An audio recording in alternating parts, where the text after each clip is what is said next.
Structural organisation इन animals में आपका अगर हम नीट के पॉइंट ऑफ व्यू से वेटेज बताएं तो अगेन 2 to 3 क्वेश्चन आप आराम से मान सकते हो कि इस चैप्टर से आ जाएंगे।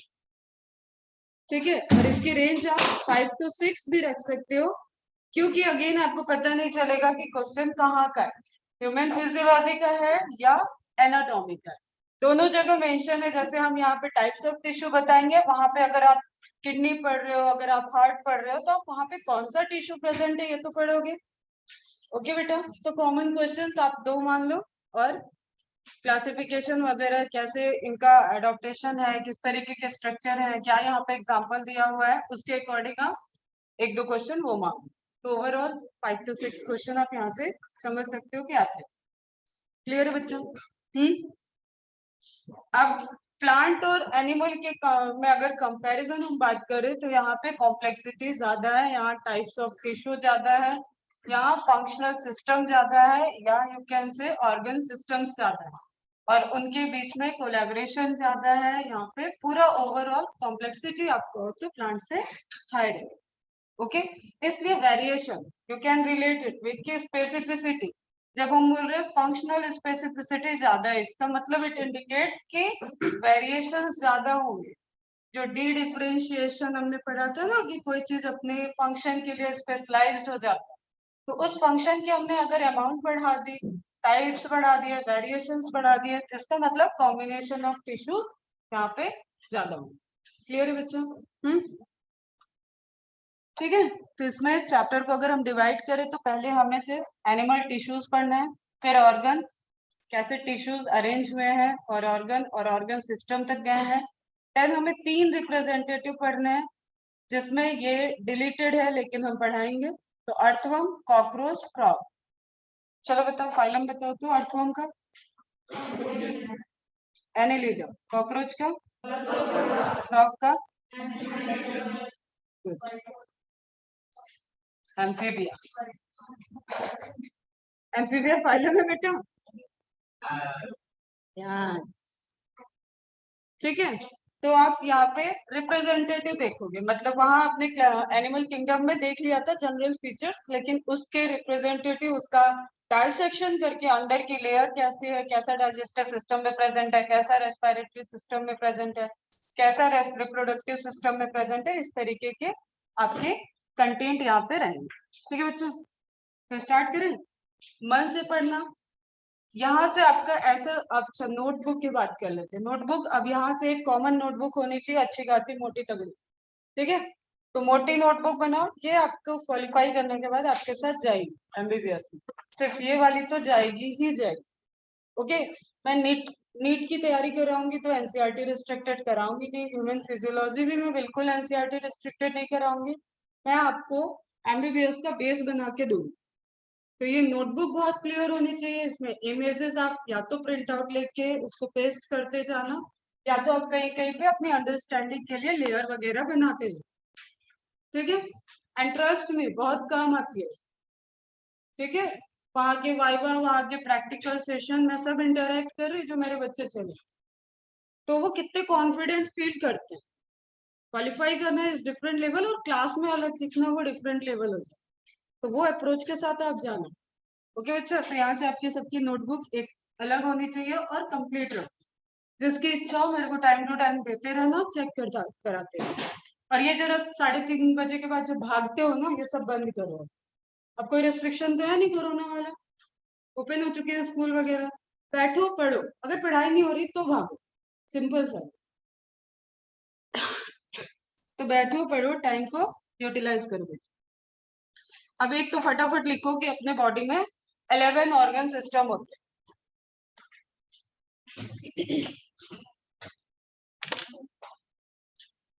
अब इमेज में 12 दिख रहे हैं, क्योंकि रिप्रोडक्टिव सिस्टम डायमॉर्फिस को शो करता है, वो मेल और फीमेल का अलग होता है, बाकी सारे सिस्टम एक ही होता है। दैट्स वाई फिगर में आपको 12 दिख रहा है। तो male reproductive system, female reproductive system अलग अलग होंगे।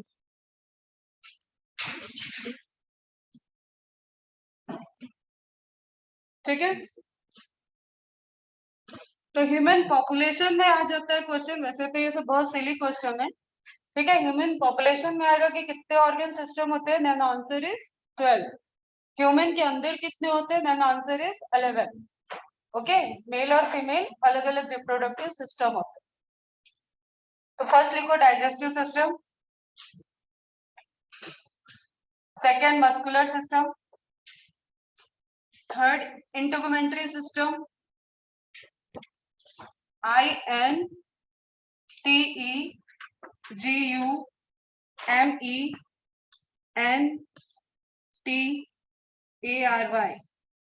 इंटेगुमेंट्री सिस्टम, ब्रैकेट में लिख लेना टिश्यू सिस्टम। ओके, टिश्यू जो भी अपनी बॉडी के टिश्यूज है ना डिस्ट्रीब्यूटेड, उनको इसमें पढ़ा जाता है।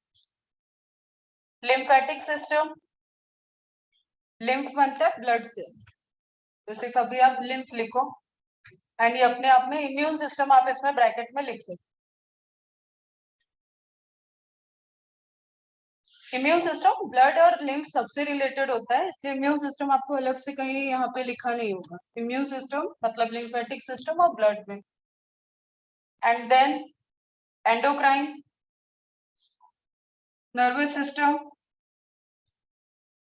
स्केलेटल मसल्स, मतलब स्केलेटल सिस्टम लिखना, मसल नहीं लिखना, स्केलेटल सिस्टम।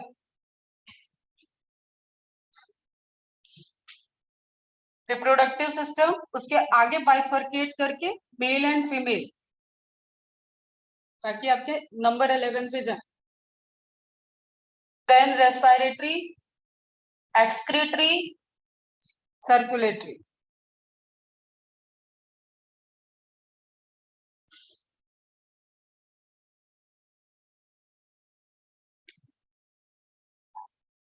फर्स्ट लेक्चर है, इंट्रोडक्टरी ही चलेगा ज्यादा आज, ताकि सारा आपका पूरा ह्यूमन के अंदर एक टिश्यू सिस्टम समझ में आ जाए, उसके बाद हम लोग आगे मूव।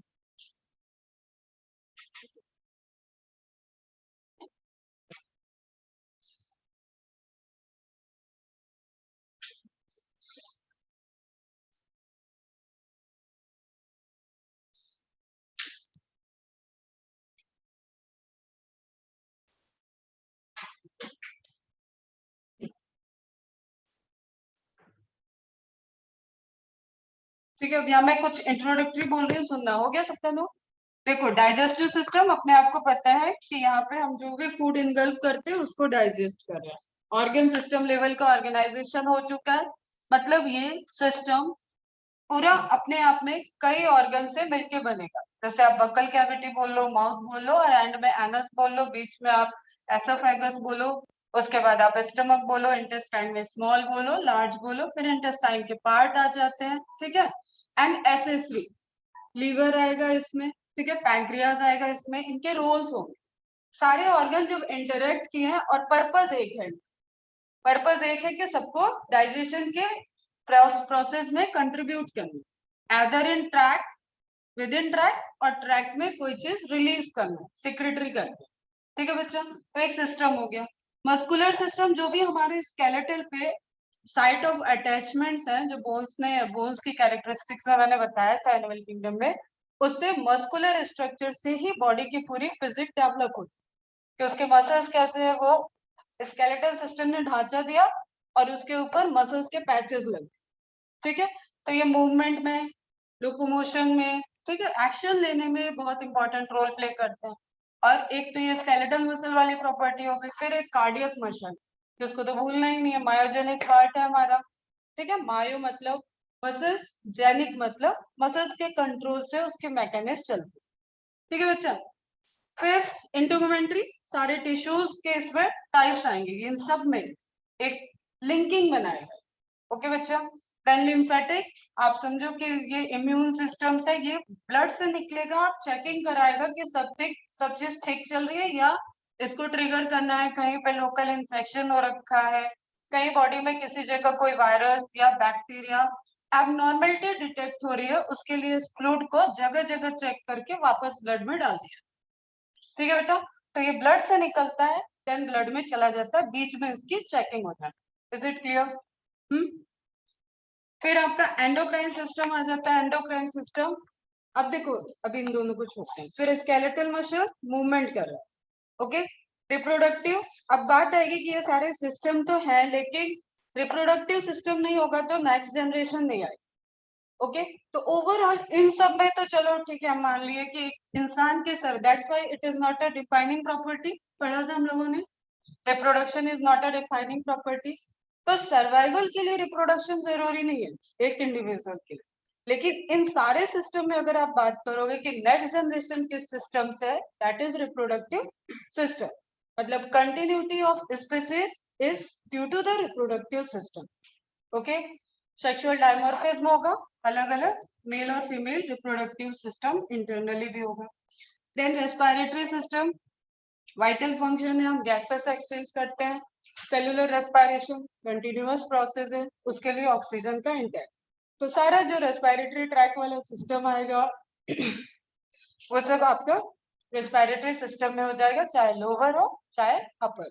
क्लियर बेटा? फिर इन सारी प्रोसेस में जितने भी आप ऊपर से नीचे तक देख रहे हो सिस्टम, उन सभी प्रोसेस में मेटाबॉलिज्म चलती है। ओके, मेटाबॉलिज्म चलती है तो किसी भी कंपनी में देखो, ऐसे समझो इसको कि कुछ भी बन रहा है तो देयर इज अ वेस्टेज, होगा ही होगा। आपने घर में अगर सब्जी बनाना है तो छिलके निकलेंगे, आपने कोई क्राफ्ट बनाना है, आपने कटिंग किया तो पेपर निकलेगा, गम निकलेगा, कलर्स निकलेंगे, ठीक है? तो वेस्टेज हर जगह है। ओके, तो इस सिस्टम ने क्या रिस्पॉन्सिबिलिटी ली कि तुम सब प्रॉपर काम करते रहो, हम सारे वेस्टेज को मेरे साइड भेजो। ओके, तो हमें पता है रीनल पोर्टल सिस्टम, मैंने बोला था कि रिड्यूस क्या खत्म हो चुका है मैमल्स में, ठीक है? तो एक्सक्रीटरी सिस्टम है और उसको किसको अनकंट्रोल कर रहा है? किडनी।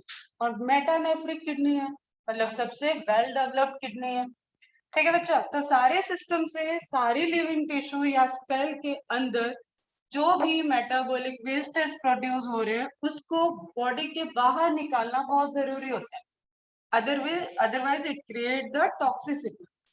ओके, क्लियर है? तो किडनी का फंक्शन या एक्सक्रीटरी सिस्टम रिलेट किससे किया कि सब कुछ को निकालना है, बॉडी को हेल्दी बना के, ठीक है बेटा?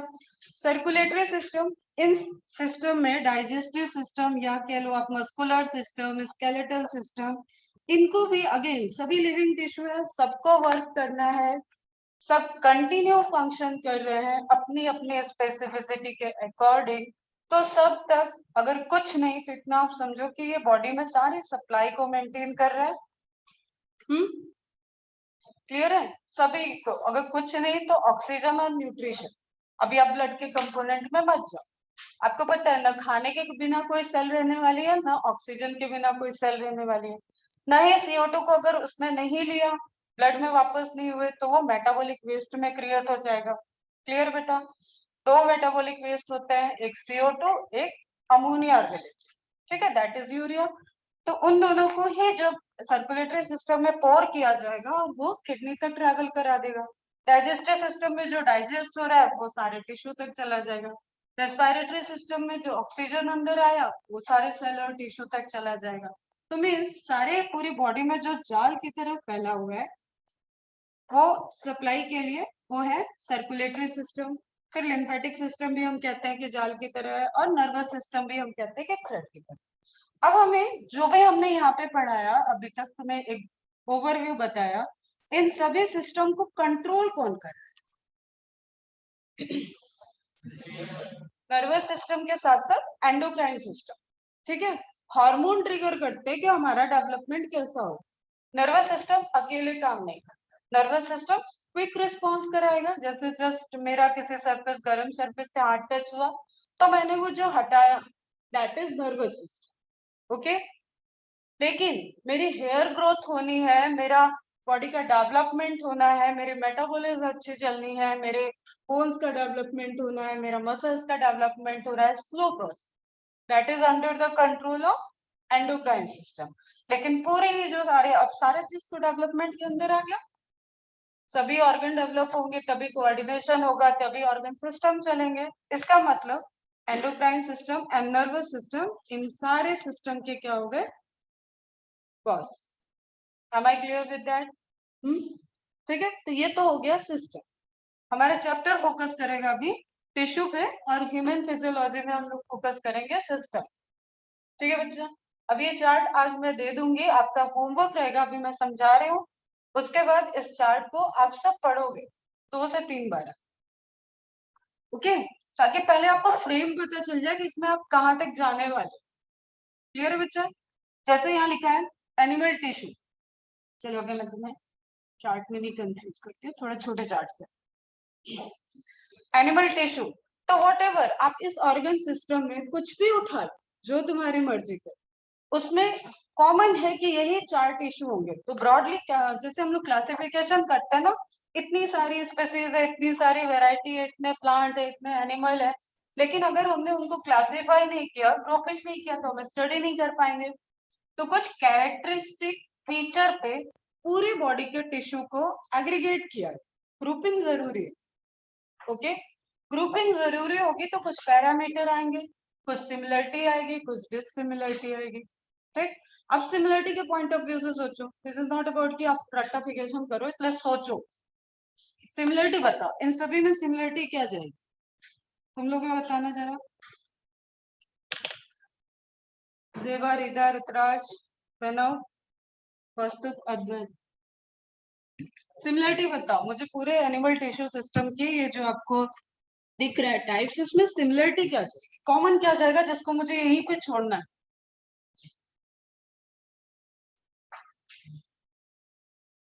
कुछ तो बताओ। हाँ बोलो, तेज बोलो, पहले तो तुम लोग कितना टाइम लगा बेटा। अब तो बोलना सीख लो, अब तो इंटरेक्ट करना सीख लो। ग्रुप ऑफ सेल, चलो ठीक है, कह सकते हैं ग्रुप ऑफ सेल, बट सभी के अपने डिफरेंट टाइप के होंगे ना, इसलिए बस आप ग्रुप ऑफ सेल ये बोल सकते। और बताओ, कोऑर्डिनेशन भी बोल सकते हो। और बताओ, कोऑर्डिनेशन अलग अलग है फिर से। all are animal cell, all are interacted with surrounding, all are having interstitial tissue, ठीक है, all required oxygen, all are performing cellular respiration, जो अभी तक मैं कहानी बताऊं वो सब क्या हो गए, सिमिलरिटी हो गए। एनिमल के क्लासिफिकेशन में जो कैरेक्टरिस्टिक्स देखे आप, वो सब यहाँ पे कॉमन हो गए। क्लियर है? सेल के बेसिस पे आपने जो देखा वो सब यहाँ पे कॉमन हो जाए। इसका मतलब हम डीप में जा रहे हैं, आ रही बात समझ में, हम अंदर जा रहे हैं। मैंने स्टडी के लिए बताया है, मॉर्फोलॉजी बाहर से देखा, एनाटॉमी हमने कट किया। अब हम यहाँ पे स्लाइड्स देखेंगे, तो ये क्या हो जाएगा, हिस्टोलॉजी, मतलब एनाटॉमी लेयर तक जाएगा, एंड उसकी अगर मैंने आपको कोई भी इमेज दिखाई तो वो क्या हो जाएगा बेटा, हिस्टोलॉजी। क्लियर है? तो हम डेप्थ के तरफ जा रहे हैं। क्लियर? जैसे मॉलिक्यूलर बेसिस तक जब हम जाएंगे, मॉलिक्यूलर बेसिस ऑफ इनहेरिटेंस, तो हम एक सेल के अंदर होंगे। तो फर्स्ट ट्राई टू विजुअलाइज आप हो कहाँ, आप ह्यूमन पढ़ने जा रहे हो, ठीक है, ह्यूमन में कहाँ हुआ, ऑर्गन पे हो, खुद को एंटर कराओ उस जगह, पहुंच जाओ, ठीक है, उस ऑर्गन पे हो, उस टिश्यू पे हो, कहाँ हो, then it will be easy. Otherwise ये आपकी जर्नी का एक ऐसा स्टेज है जहाँ पे आपको नर्व्स, एनाटॉमी रुला देगी, तो उसका हैबिट बनाओ। यहाँ पे इस चैप्टर में डोंट ट्राई कि कुछ भी रटना पड़े, ठीक है, ये आपके फ्यूचर बिल्डिंग वाला चैप्टर है, और इसमें सारी इसकी डेप्थ बहुत ही खतरनाक होती है। इफ यू वांट कि मैं दिखाऊं थोड़ा, तो मैं कल एक दो इमेज ऐड करूं। तो क्यों, क्योंकि आप डॉक्टर बनने वाले हो, आपको पता है कि डेप्थ एक कट में कौन सा टिश्यू कट रहा है, कौन से नर्व्स पे डैमेज हो सकता है, कौन सी ब्लड कैपिलरीज कटेंगी, ये सब आपको पढ़ना होगा। ठीक है, तो जस्ट मेक योर हैबिट कि यहाँ कुछ भी नहीं रटना है, यहाँ हमको एंटर करके इस सब्जेक्ट में, इस चैप्टर में हमें एंटर करना होगा, तब हम ह्यूमन फिजियोलॉजी में ले जाए। Otherwise I will focus on NCR, मैं तुरंत रिड्यूस हो जाऊँ, मेरे पास इंस्ट्रक्शन है ऑलरेडी कि डिटेल में कम पढ़ाओ। ओके, तो मेरे को कम करने में कोई दिक्कत नहीं, बट ट्राई कि अपना पढ़ते हुए जाओ, समझते हुए जाओ। ठीक है, तो आप किसी भी टिश्यू पोर्शन को लोगे, जैसे अगर हम कहें कि मेरे अंगूठे से एक लेयर को कट करें, ठीक है, ये अंगूठा कट किया, या हमने स्टमक निकाल लिया, या हमने स्टमक से कोई पार्ट निकाला, लीवर से कुछ निकाला, या हार्ट, वॉटेवर आपके जो भी माइंड में आ रहा है, तो वहां पे कुछ कॉमन है कि वो टिश्यू से बना हुआ है, एंड कोई भी होमोजीनस टिश्यू नहीं हो सकता, उस ऑर्गन में होमोजीनस टिश्यू नहीं हो सकता। क्लियर है? ठीक है, उसको इंटरेक्ट करना, अगेन उसको सप्लाई चाहिए, उसको ऑक्सीजन चाहिए, उसको नर्वस सिस्टम चाहिए, उसको एक्सक्रीटरी सिस्टम चाहिए, उस तक एंडोक्राइन सिस्टम पहुंच रहा है। तो दैट इज नॉट पॉसिबल कि वो एक टाइप की सेल हो या एक टाइप के टिश्यू से बना हो। क्लियर है? ये चीजें समझ में आ रही है? कॉम्प्लेक्सिटी यहीं से स्टार्ट हो, जब वो एक टाइप का है ही नहीं, इट मीन्स कि वो कॉम्प्लेक्स होगा। तो उस ऑर्गन को या उस पोर्शन को आपने कट किया तो आपको वहां क्या मिलेगा? एक तो सबसे बाहर की तरफ कवरिंग। क्लियर? चाहे इंटरनल ऑर्गन में जाओ उसकी भी एक लेयर होगी। आप पूरी बॉडी पे देखो तो बॉडी की एक मार्जिन है, दैट इज एपिथेलियल टिश्यू। कुछ रटना नहीं है इसमें, ठीक है? एपिथेलियल और सभी में मसल्स, ओके, सभी जगह पे मसल्स प्रेजेंट। तो वो स्ट्रक्चर क्या हो जाएंगे? मस्कुलर। एंड सबको नर्वस सिस्टम कंट्रोल करे तो स्ट्रक्चर टिश्यू क्या हो जाएगा? Nervous tissue. ये एक ही पार्ट, कोई भी, मैंने अगर यहाँ से अपना एक उंगली कट किया है तो इसमें सिस्टम कौन से दिखेंगे, टिश्यू के टाइप्स क्या दिखेंगे, उनको ब्रॉडली कैरेक्टराइज कर कैटेगराइज किया गया कि एक इसकी आउटर लेयर है दैट इज एपिथेलियल, फिर इसके अंदर मसल्स हैं दैट इज मस्कुलर, एंड इसको मूवमेंट के लिए जो हम मेंटेन कर रहे थे उसको कंट्रोल करने के लिए nervous system, nervous tissue. Okay बच्चा, टिश्यू पे बात करें, सिस्टम नहीं, नर्वस टिश्यू है। क्लियर? इसके अलावा आपको जो भी लगता है, जो भी, क्लियर, वो सब कनेक्टिव टिश्यू। अब मसल्स आपको समझ में आया है? विजुलाइज करो, मसल समझ में आई, एपिथेलियल समझ में आ रहा है, नर्वस समझ में आ रहा है। इसका मतलब मैंने अभी ब्लड की, बोन की, लिगामेंट की, किसी ये जो स्किन की थिकनेस है, इन सब चीजों की बात ही नहीं। तो एक बल्क आप डाल दो सारा कनेक्टिव टिश्यू। क्लियर? तो सबसे ज्यादा वैरायटी कहाँ दिखेगी आपको? कनेक्टिव टिश्यू, क्योंकि वो कैटेगरी ब्रॉड कर देगी। अगर उसमें बाइफर्केशन करेंगे, नहीं करेंगे, मतलब अगर उसको भी अगर पहले ही तोड़ेंगे तो कई सारे टिश्यू मिलेंगे। ओके, लेकिन हमने कॉमन देखा कि वो कनेक्शन बनाते हैं।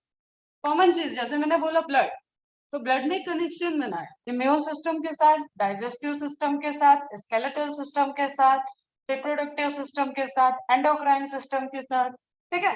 कनेक्शन बनाया, एक्सक्रीटरी सिस्टम। क्लियर है? तो उस ब्लड के कनेक्शन की वजह से हमने क्या बोल दिया? Connective tissue. बोन्स ने कनेक्शन बना रखा है, पॉइंट दे रखा है, ज्वाइंट दे रखे हैं, अटैचमेंट के पॉइंट दे रखे हैं, आप डिवाइड करने के लिए आपको पॉइंट दे रखे हैं, कनेक्टिव टिश्यू। बोन को जोड़ने के लिए कनेक्टिव टिश्यू। क्लियर? मतलब मसल्स के अलावा, नर्वस सिस्टम के अलावा, एपिथेलियल सिस्टम के अलावा, एपिथेलियल में इनर एपिथेलियम भी आती है, एंडोथेलियम बोलेंगे, हम बताएंगे क्या। क्लियर? तो मतलब इंटरनल ऑर्गन, जैसे मैंने अभी उंगली की बात की तो इसमें तो आपको एपिथेलियम क्लियर समझ में आ गया। अगर मैं कहूँ कि मैंने लीवर का टुकड़ा लिया है तो लीवर की लेयर एपिथेलियम हो जाएगी। समझ रहे हो? अगर हम कहें कि एसोफेगस का पार्ट कट करके हम इसकी एनाटॉमी स्टडी कर रहे हैं तो एसोफेगस की जो आउटर लेयर हो जाएगी वो एपिथेलियम हो जाएगी। एपिथेलियम का मतलब सिर्फ स्किन पर रिस्ट्रिक्टेड नहीं हो जाता। तो कोई भी टिश्यू, कोई भी पार्ट आप लोगे तो उसकी एक आउटर लेयर होगी, उसके एक मस्कुलर स्ट्रक्चर होंगे, एंड उसका एक नर्वस टिश्यू होगा। इसके अलावा जो भी आपको बल्क में दिखता है वो हो गया कनेक्टिव टिश्यू। क्लियर है? ये चार्ट सबको बनाना है, सबको हैंड रिटन रखना, नो प्रिंट आउट। तो animal tissue broadly divided into epithelial, muscular, nervous and connective. Name indicate it connects. ठीक है? It makes linking. अब हम जनरल थोड़ा सा टाइप्स पे चलते हैं। क्या रख जो भी टाइप्स पे बात की, ठीक है? किस तरीके से ये डिवाइड हो रहा है, किस तरीके से इनको ब्रॉडली करें, इस तरीके का एक चार्ट तुम्हें याद होगा, मैंने बायोमोलिक्यूल में दिया। क्लियर? ताकि आपको पूरा लिंक समझ में आए कि बायोमोलिक्यूल के क्या क्या इंपॉर्टेंट है, टाइप्स क्या होते हैं, वो एक चार्ट से आपको समझ में आ सकता है। सेम वे में आप यहाँ पे ध्यान से देखो, ठीक है?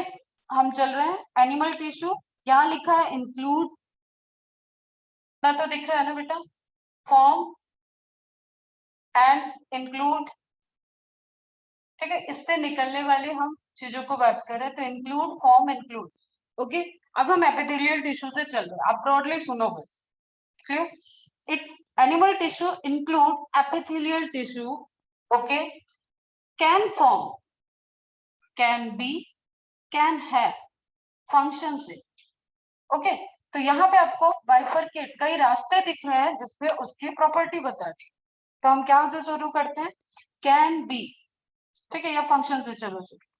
एपिथेलियल टिश्यू, कोई भी चीज बाहर से, तो एक तो हमें ध्यान रखना है कि वो प्रोटेक्ट कर रहा है।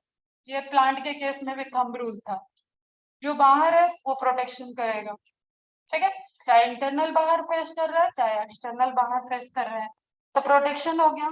फिर हमें पता है कि एब्जॉर्प्शन भी होगा, ठीक है, एंड सिक्रीशन, सिक्रीटरी ग्लैंड अगर प्रेजेंट होंगी सिक्रीशन भी हो सकता है, जैसे हमारे स्वेट ग्लैंड वगैरह है, सिक्रीशन हो रहा है। सेंसेशन, सेंसरी ऑर्गन में आ जाता है स्किन, ठीक है, तो सेंसेशन उसके पास रिसेप्टर है, केमो रिसेप्टर है, थर्मो रिसेप्टर है, मैकेनो रिसेप्टर है, डिफरेंट टाइप की स्टिमुलस को सेंस करने के लिए रिसेप्टर। अभी हम यहाँ स्किन की बात करें, अंदर हम बात करेंगे तो वही जो आपने सिलूम बोला ना, एब्डोमिनल कैविटी वाले हिस्से की बात करेंगे, तो एब्डोमिनल कैविटी का जो इन्वायरमेंट है, जो फ्लूइड प्रेजेंट है, उसको वो सेंस कर सकते। Is it clear? क्लियर है? तो function in protection, absorption, secretion, sensation. Then can be simple, stratified, pseudo stratified. अभी हम पूरा डिटेल में नहीं बात कर रहे, सिंपल आपको यही बता रहे कि अगर ये सिंपल है, मतलब सिंगल लेयर की एपिडर्मल सेल है, ठीक है, इस तरीके से बात करेंगे तो वो कैसा हो जाएगा, सिंपल। सेल सिंप्लीफाइड है, थिकनेस बहुत ज्यादा नहीं है, ठीक है, तो इस जगह इस तरीके की चीजें जहाँ पे होंगी ना, उनके बीच में सराउंडिंग से कनेक्शन अच्छा होगा। तो आप समझ लो कि ये हमारी कभी सिंपल नहीं है, क्योंकि सराउंडिंग में क्या है, इन्वायरमेंट है, ओके, यहाँ से इसको कुछ एब्जॉर्ब नहीं करना है, इसको प्रोटेक्शन करना है। लेकिन अगर हम बात करें ब्लड कैपिलरीज, तो ब्लड कैपिलरीज में कैसे आ जाएगा, सिंपल, क्योंकि उसको ऑक्सीजन देना है, उसको न्यूट्रिएंट देना है, सप्लाई मेंटेन रहनी चाहिए। इट इज लाइक कि मोटी दीवार, पतली दीवार, क्योंकि आउटर है, तो प्रोटेक्शन के साथ उसको कुछ काम भी असाइन कर दिया। अब हम कहें कि चाइना चाइना की वॉर बनी है और उससे ब्लड की सप्लाई जा रही है, इट इज नॉट पॉसिबल ना। समझ में आ रहा है? तो सिंपल हो गया। स्ट्रेटिफाइड मतलब रेखित, आप ऐसे समझ लो कि लेयर लेयर दिख रही है, ठीक है। फिर आ जाता है स्यूडो स्ट्रेटिफाइड, मतलब दिखने में वो लेयर है लेकिन है सिंपल टाइप की। करते हैं आज इसको पढ़ेंगे डिटेल में, समझ में आ रहा है? तो can be function, can be and can have cells that are, अब यहाँ पे स्पेसिफिसिटी आ रही है, तो सिंपल के सेल की वजह से होगा, ठीक है। टाइप्स ऑफ सेल कैसी है, सेल के एग्रीगेशन से टिश्यू बन रहा है, तो लेयर की बात कर रहे हो आप तो सेल तक आपको जाना पड़ेगा, तो टाइप्स ऑफ सेल आ जाती है, squamous, cuboidal, column. And then can form, important है ये तो, सभी इंपॉर्टेंट है, समरी है। Can form glands, can be glands होंगी, मतलब कुछ सिक्रीट करे। अब अगेन पॉसिबिलिटी आ सकती कि या तो वो सेक्रेटरी है तो एक्सोक्राइन नेचर की होगी, या तो वो एंडोक्राइन नेचर की, ठीक है। तो ग्लैंड होगा, डक्ट होगा, तो चला जाएगा एक्सोक्राइन। एंडोक्राइन को सिंपल आपको यही समझना है कि जो चीज डायरेक्ट ब्लड में रिलीज हो रही है वो हो जाएगी एंडोक्राइन सिस्टम, मतलब हार्मोन, ठीक है। तो एक मेजर डिफरेंस होता है इनमें ब्रॉडली, डक्ट एंड ब्लड, ठीक है। कुछ डायरेक्ट रिलीज हुआ और वो ब्लड में चला, दैट इज एंडोक्राइन सिक्रेशन। कोई रिलीज हुआ है और उसकी अपनी एक पाइपलाइन है छोटी सी, ताकि वो ब्लड तक या जो उसका टारगेट साइट है वहां तक उस सप्लाई को पहुंचा दे। क्लियर है? जैसे डाइजेस्टिव सिस्टम पैंक्रियाज से निकलेगा, तो पैंक्रियाज के पास ट्यूब है कि वो स्मॉल इंटेस्टाइन तक आ जाए, समझ रहे हो? तो वो क्या हो जाएगा, एक्सोक्राइन। जबकि पैंक्रियाज क्या है, बोथ मेसोक्राइन एंड एक्सोक्राइन ऑर्गन में आता है। तो ग्लैंड होगा, ठीक। अभी इन पे और बात करें या आगे चलते? ठीक है, आते जाएंगे तब इस चार्ट को फिर देखेंगे। ये पूरा चैप्टर खत्म करके देखेंगे। चलो यहाँ पे आते हैं, तो एपिथेलियल अगर हम टाइप्स की बात करें तो स्क्वेमस हो गया, क्यूबॉइडल हो गया, कॉलमनर हो गया, सीलिया प्रेजेंट है तो सीलिएटेड हो गया, कुछ सिक्रीशन कर रहा है तो ग्लैंडुलर। तो टाइप्स ऑफ सेल यही होते हैं। इन्हीं सेल में सीलिया प्रेजेंट है, जैसे क्यूबॉइडल और कॉलमनर में सीलिया, तो सीलिएटेड बोले। फैलोपियन ट्यूब, ट्रैकिया, इन सभी जगह पे क्या है, ब्रश बॉर्डर है, ठीक है, सीलिया प्रेजेंट है। ग्लैंडुलर सिक्रीशन हो तो सभी जगह प्रेजेंट है लगभग लगभग। क्लियर बच्चों? फिर मस्कुलर, अगेन स्ट्रेटेड रेखित मांसपेशियां, स्मूथ कार्डियक, कार्डियक ज्यादा कॉम्प्लेक्सिटी नहीं है। चले जाना, अपने को सिर्फ फोकस करना है कि हार्ट की मसल को कार्डियक मसल से, कार्डियोलॉजिस्ट बोलते हैं ना, वर्ड यूज करते कार्डिया, कार्डिया वर्ड यूज होता है हार्ट के लिए। वैसे मसल्स जो हार्ट को बनाने में रोल प्ले किए उनको कार्डियक मसल कहते हैं। इसका मतलब बॉडी में इनकी लोकेशन तो फिक्स कर दो, इनसे लोकेशन वाइज क्वेश्चन आएगा ही नहीं, दैट इज फिक्स। ओके, नाम में ही है कार्डियक मसल, वो रिस्ट्रिक्टेड हो गई सिर्फ और सिर्फ हार्ट की मसल। ओके, क्लियर है। देन स्मूथ, वेरिएशन दिखेगा आपको, लोकेशन पढ़ना पड़ेगा कहाँ कहाँ स्मूथ मसल्स है। स्ट्रेटेड, रेखित, ठीक है। तो जो अपना मूवमेंट वगैरह हम लोग अपनी इच्छा से कराते हैं उसमें मोस्टली क्या होती है, स्ट्रेटेड मसल। जो बिना इच्छा के, जैसे हमें एसोफेगस का एग्जांपल दिया था कि आप खाना खाए हो, अब आप यहाँ पे रोक नहीं सकते कि आप खाना यहाँ पे रोक के बैठ गए, अभी मन नहीं है आगे भेजने का, तो यहाँ पे ट्रैफिकिंग करते हैं, ठीक है। या स्टमक को रोक लिया, अरे स्टमक तुम डाइजेशन मत करो, तो ये सब हम लोग के बस में नहीं है, हमारी इच्छा से नहीं कंट्रोल हो रहा है, वो सारा लोड बॉडी का है, ठीक है। वो सब आ जाते हैं आपकी स्मूथ मसल। नर्वस सिस्टम देखने में छोटा सा लग रहा है सबसे कॉम्प्लिकेटेड, ठीक है। तो यहाँ पे आपको न्यूरॉन्स आ जाते हैं एंड न्यूरोग्लिया। अब आपने पढ़ रखा है लार्जेस्ट सेल, ठीक, बॉडी के अंदर, ह्यूमन बॉडी में, दैट इज न्यूरॉन्स, ठीक। जनरल मैंने बता रखा है कि न्यूरॉन्स हमें बाय बर्थ मिल जाते हैं, न्यूरॉन सेल डिवीजन नहीं करते हैं। सेल डिवीजन में आपने पढ़ा है कि वो G0 फेज से एग्जिट कर जाती है, डिवीजन साइकिल को कंटिन्यू नहीं करती है। तो ये सारी जो कैरेक्टरिस्टिक्स आपने पढ़ा हुआ है उसको यहाँ पे ध्यान रखना है, और टाइप्स ऑफ सेल्स देखेंगे अपन। फिर अब इनका काम धाम कौन संभालता है, सेक्रेटरी कौन है इनके, असिस्टेंट कौन है, उन सारी सेल को जो इनके डिफरेंट डिफरेंट फंक्शन को कोऑर्डिनेट करते हैं वो हो जाती है न्यूरोग्लियस, ठीक है। ग्लिया मीन्स ग्लू, जो बीच में न्यूरॉन्स के बीच में, ओके, दैट इज न्यूरोग्लिया। तो न्यूरोग्लिया और न्यूरॉन्स मिलके नर्वस सिस्टम को बनाते हैं बेटा, टिश्यू है, सेल्स हो जाएंगे, ठीक है। फिर nerve fibre, white matter, grey matter, वो सब अलग बात। नाउ जो आपका पूरा आपको नेटवर्क दिख रहा है दैट इज कनेक्टिव। कनेक्टिव में एरियोलर, एडिपोज जो फैट का डिपोजिशन होता है, स्केलेटल एंड फ्लूइड। तो स्केलेटल भी आपको कहाँ पे आ गया, कनेक्टिव में, लेकिन स्केलेटल मसल कनेक्टिव में नहीं आया। Skeletal is related to bone and cartilage, right. मैंने बताया जहां पे बोन ही होगा वहां कार्टिलेज हो सकता है, होता ही है, ओके। तो बोन और कार्टिलेज आ जाएगा आपका स्केलेटल में, बट डोंट कंफ्यूज कि यहाँ पे स्केलेटल मसल है, ओके। तो टाइप्स ऑफ टिश्यू, अगर आपको पूछता है स्केलेटल मसल कैसी है, तो आप स्केलेटल टिश्यू या कनेक्टिव टिश्यूज को नहीं बोलो, that is the muscular tissue, okay बच्चा। फिर एरियोलर, एरियोलर में थोड़ा साइज और डिफरेंट टाइप का पढ़ेंगे हम लोग, अभी इतना जान लो। Tendon and ligament, okay.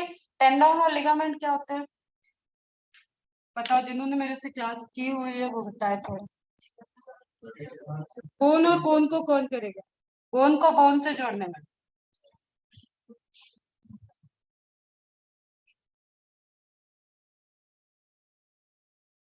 कितने बोल रहे टेंडोन, बोन को बोन से जोड़ने में लिगामेंट होती है, ठीक है। एंड बोन को मसल से, तो दिस इज, अब आप अपने पुराने कॉन्सेप्ट में जाओ, कोहेजन एंड एडहेशन, ओके। इसको ट्रिकी बना सकता है क्वेश्चन। कोहेजन, बोन बोन क्या हो गया, कोहेजन हो गया, सेम टाइप का, क्लियर है। तो बोन बोन वाला क्या हो गया आपका, लिगामेंट। बोन और मसल्स, मसल्स जाके जब हम ये मूव कर रहे हैं इसका मतलब मस्कुलर सिस्टम ने बोन को ऊपर लाया, ठीक है। मेरा बोन नीचे रह जाए मसल्स ऊपर आए, ऐसा नहीं हो सकता, ठीक है। तो वहां एक ज्वाइनिंग है, एक कनेक्शन है जिसपे नर्वस सिस्टम के सिग्नल जाके एंड हो रहे, ओके बच्चा। जो स्टिमुलस ले रहा है तो यहाँ से जाके नर्वस सिस्टम को सिग्नल जा रहा है, क्लियर है बच्चा। वो कनेक्शन कौन बनाता है, टेंडन। फिर स्केलेटल सिस्टम में बोन और cartilage and then fluid, connective tissue, ध्यान रखना। जैसे फ्लूइड एंडोस्पर्म, गलती होती है, कोकोनट के केस में बताया है, वो भी क्या है, टिश्यू है बेटा, है ना, लिक्विड टिश्यू है, फ्लूइड टिश्यू, फ्लूइड एंडोस्पर्म। यहाँ पे भी आपको ऐसे ही ध्यान रखना है, fluid connective tissue, blood and lymph. Water सर्वत्र है, 60% 70% वाटर है, उसको आप टिश्यू में नहीं लाओ, वो केमिकल है ना बच्चा। लेकिन जिस जगह टिश्यू वाटर एक कंट्रीब्यूशन कर रहा है डिफरेंट टाइप के सेल्स और उनके बीच में कोऑर्डिनेशन हो रहा है, एक फंक्शन प्रोवाइड हो रहा है, वो क्या हो जाता है टिश्यू। ओके, और उसको जो फ्लो करा रहा है वो हो जाएगा सिस्टम। तो सर्कुलेटरी सिस्टम के अंदर जो फ्लो हो रहा है that is tissue. Lymphatic system के अंदर जो फ्लो हो रहा है वो वाटर नहीं होगा, वो लिम्फ होगा, वो भी क्या होगा, फ्लूइड टिश्यू। एंड दोनों कहाँ आएंगे, कनेक्टिव टिश्यू। ठीक है बच्चे, क्लियर है? अब देखो जैसे ये एक हाथ का स्ट्रक्चर दिख रहा है, तो आप फिर से आप ब्रॉडली देखोगे तो इसमें एपिथेलियल टिश्यू आ गया, इसमें मस्कुलर टिश्यू आया, इसमें नर्वस टिश्यू आया। तीन में कोई दिक्कत नहीं है, बाकी बहुत सारे मर्ज दिख रहे हैं आपको, उस सब में उस सबको कलेक्टिवली अपन ने क्या कह दिया, कनेक्टिव टिश्यू। इसमें बोन आएगा, इसमें कार्टिलेज आएगा, इसमें ब्लड की सप्लाई दिख रहा है, इसमें एरियोलर और एडिपोज टिश्यू की बात है। समझ में आ रहा है? तो मेजर कंट्रीब्यूशन जो है वो कनेक्टिव टिश्यू का है बॉडी में वेट के अकॉर्डिंग या परसेंटेज के अकॉर्डिंग। आप बोलोगे सबसे ज्यादा टिश्यू कौन सा है, तो जिसमें सबसे ज्यादा प्रॉपर्टी भर दी गई।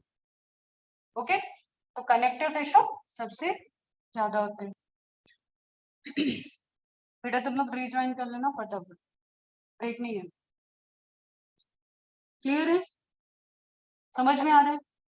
तो blood is a connective tissue made up of cells in a liquid matrix. Matrix क्या हो जाता है, जो फैला हुआ है, दैट इज मैट्रिक्स, आपस में गुथा हुआ है, नेटवर्क बन। चलो तो आप ब्रॉडली देखो, तो हमने 4 टाइप्स में डिवाइड कर दिया, connective tissue, epithelial tissue, muscle tissue, nervous tissue. Okay, muscles अब हम जनरल बात कर रहे हैं, तो ये हो जाती है आपके स्ट्रेटेड, ये है स्मूथ, ये है कार्डियक मसल। कुछ डिफरेंसेस होते हैं, जब डिटेल में देखेंगे तभी इन सब के बारे में बेटा बात।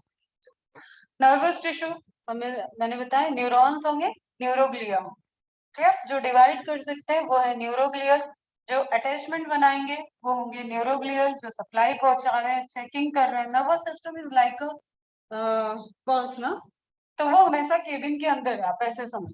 तो उसके आसपास भी पहुंचना, उसके पास जेट सिक्योरिटी।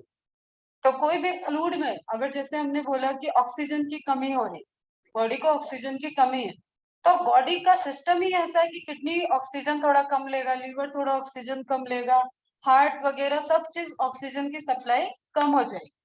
सबसे ज्यादा सप्लाई कम हो गई है तो ब्रेन को जानी चाहिए ताकि ब्रेन कोलैप्स ना करे। तो ये हम लोग नहीं मेंटेन करते, हमारा सिस्टम ही ऐसा कि ऑक्सीजन का मिनिमम कंसेंट्रेशन जो रिसेप्टर्स प्रेजेंट है वो सेंस करके ब्रेन को एक्टिव रखते हैं। तो इसका मतलब उसके आसपास बहुत अच्छा वाला सिस्टम है। इसी तरीके से ब्लड में कोई इन्फेक्शन आ रहा है तो आप देखोगे कि ब्रेन की डिजीज नहीं होती। जनरल बात करें, हेमरेज वगैरह अलग है, ब्रेन की डिजीज आपको नहीं मिलेगी। आप ऐसे नहीं बोलोगे कि ब्रेन में इन्फ्लेमेशन हो गया, दैट इज बिकॉज ऑफ सारे इन्फेक्शन को ये सारे बैरियर रोक रखे।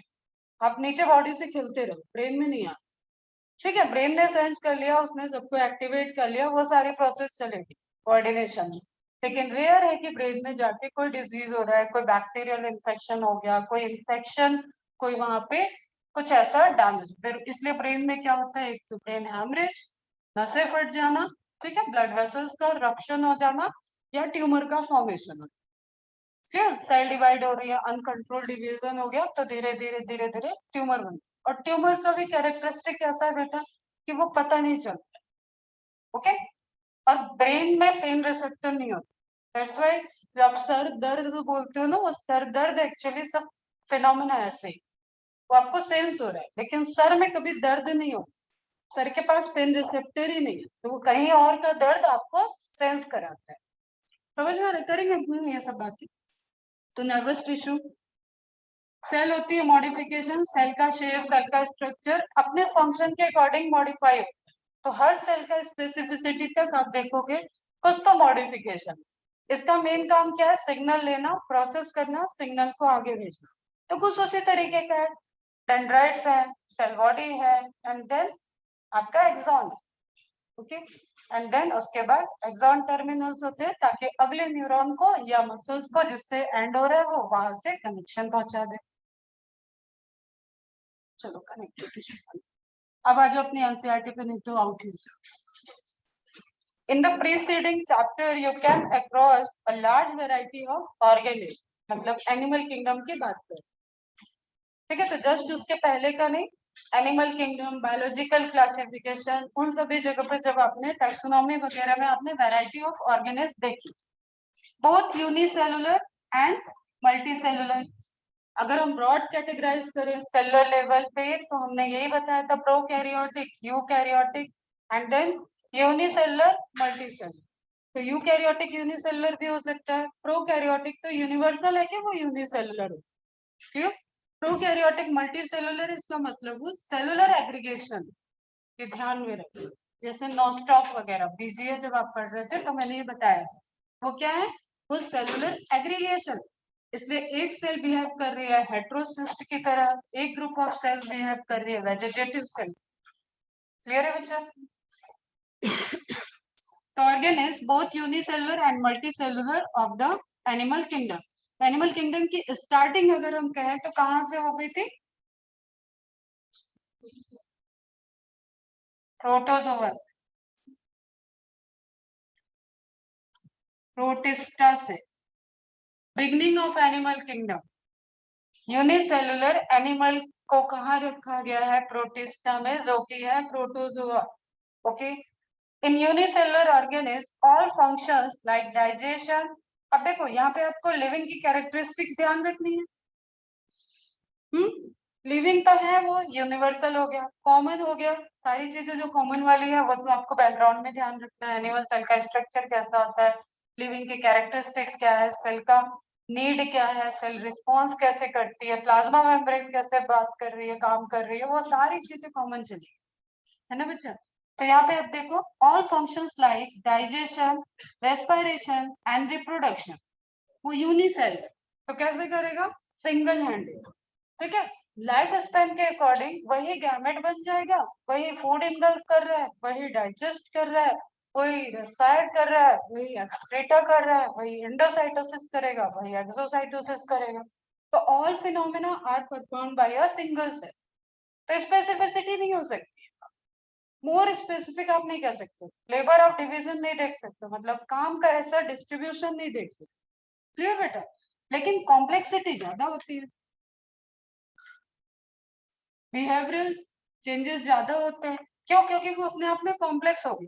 आप यूनिसेल बोलते वक्त तो ऐसा लगता है कि दैट इज सिंपल, बट जब आप उसके केमिकल इंटरेक्शन और उसके स्टडी करने जाते हैं तो आपको उसको वहां पे उसके बहुत सारे वेरियस रिस्पॉन्स मिल रहे हैं अलग अलग इन्वायरमेंट के अकॉर्डिंग। ठीक है, और अपने लाइफ स्पैन में वो अलग अलग फंक्शंस को कर रहा है, कुछ पैरेलल कर रहा है, कुछ बाद में कर रहा है। जैसे हम कहें रिप्रोडक्शन, तो गैमेट फॉर्मेशन, गैमेट फ्यूजन के टाइम में रिप्रोडक्शन करेगा, या एसेक्सुअल मोड से कर रहा है तो बाइनरी फ्यूजन करेगा। लेकिन इट इज श्योर कि वो सिंगल सेल ही सारे काम को परफॉर्म करे। इन द कॉम्प्लेक्स बॉडी, तो ये कॉम्प्लेक्सिटी अलग है बेटा। अगर इस स्ट्रक्चरल ऑर्गेनाइजेशन के पॉइंट ऑफ व्यू से बात करोगे तो कॉम्प्लेक्सिटी आपकी मल्टी सेलुलर, फिर वो आप सेलुलर ग्रेड, टिश्यू सिस्टम, ठीक है, ऑर्गन एंड ऑर्गन सिस्टम, तो उसकी हायरार्की के अकॉर्डिंग कॉम्प्लेक्सिटी बढ़ेगी। लेकिन जब आप एक सेल सारे काम कर रही है तो यू कैन रिलेट कि वो ज्यादा कॉम्प्लेक्सिटी को शो कर रही है, स्ट्रक्चरल नहीं है लेकिन बिहेवियरल, फिजियोलॉजिकल, फंक्शनल, वो वैरायटी को शो कर रही है। In the complex body of multicellular animals, तो ये हो गया आपका performed by a single cell. In the complex body of multicellular animals, the same basic functions are carried out by different group of cells in a well-organized manner. Okay? Group of cell इस responsibility को ले ली, और वो भी differentiation होने के time, जैसे हम बोले embryogenesis, ठीक है, germline layers, ठीक है, वो बनना, ऑर्गेनोजेनेसिस, ऑर्गन्स का डेवलप होना, मतलब वहां डिवीजन चल रहा है, स्पेसिफिकेशन चल रहा है। जैसे आपने 4 कैरेक्टरिस्टिक्स देखे तो मैंने बोला नोटोकॉर्ड, और वो आगे जाके क्या बन गया? Vertebral column. तो स्पेसिफिसिटी हुई। क्लियर? तो वो सारी चीजें चलती रहेगी। Cells in a well organised manner. The body of a simple organ is like hydra, कहाँ है? फाइलम सिलेंट्रेटा, दूसरा नाम डेरी।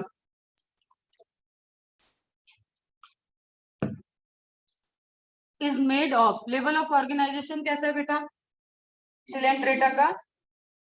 टिश्यू, ठीक है, made of different types of cells and the number of cells in each type can be in 1000. तो Porifera में cellular grade का, लेकिन सिलिंड्रेटा में जो लेवर ऑफ डिवीजन मतलब काम का जो पार्टीशन था वो डिसाइड हो गया, कुछ कुछ टिश्यू स्पेसिफिक हो गए, टेंटिकल्स अपना स्पेसिफिक काम कर रहा है, हाइपोस्टोम आ गया था वो अपना काम कर रहा था, दो फॉर्म हमने देखा था पॉलिप और मेडोसा, ठीक है, रिप्रोडक्टिव सिस्टम के लिए स्पेसिफिक सेल्स का टिश्यू स्ट्रक्चर पूरा वर्क कर रहा था, तो इस तरीके से हम लोग देख रहे थे, मतलब ये उससे अपग्रेड था। और उन ग्रुप ऑफ सेल्स में नंबर ऑफ सेल्स के टाइप्स कितने थे, थाउजेंड्स ऑफ टाइप्स, अब कॉम्प्लेक्सिटी को रिलेट कर।